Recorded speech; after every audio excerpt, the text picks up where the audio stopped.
حکیم لقمان اپنی ایک حکایت میں یوں بیان کرتے ہیں کہ ایک گڈریا ایک دن بوقت شام اپنا ریوڑ چھوڑ کر کسی کام کے سلسلے میں کہیں گیا تھا۔ جب لوٹ کر آیا تو ساری بھیڑیں صحیح سالم اپنی جگہ موجود تھیں، صرف ایک بھیڑ کا بچہ وہاں سے غائب تھا۔ گڈریے نے بہت جستجو کی کہ کہیں سے مل جائے۔ وہ ادھر ادھر ڈھونڈنے لگا۔ انسان کی یہ خصلت ہے کہ وہ مصیبت میں خدا کو ہی یاد کرتا ہے، اور جب عیش و عشرت میں ہوتا ہے تو اس کو بھول جاتا ہے۔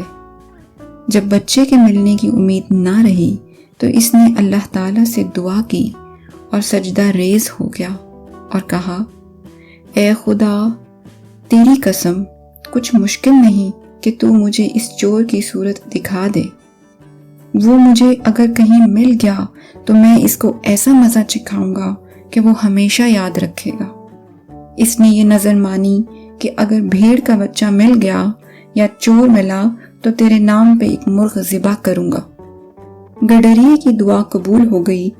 اس وقت اس کو اپنے داہنے طرف کھڑا شیر نظر آیا جو کہنے لگا، میں ہی تیرا چور ہوں، مجھے کیسے یاد کیا؟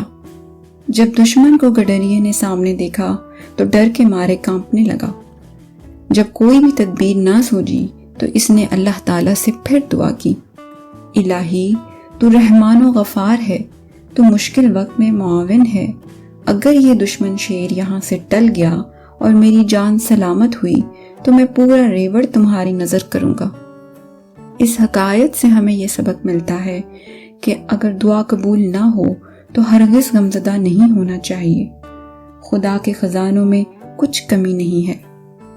اس حی القیوم سے محض یہی دعا کرنی چاہیے کہ ہمیں دین و دنیا دونوں کی بھلائیاں عطا کر ہمیں جہنم کے عذاب سے بچا اور ہمارے رگو پے میں اپنی محبت سمو دے۔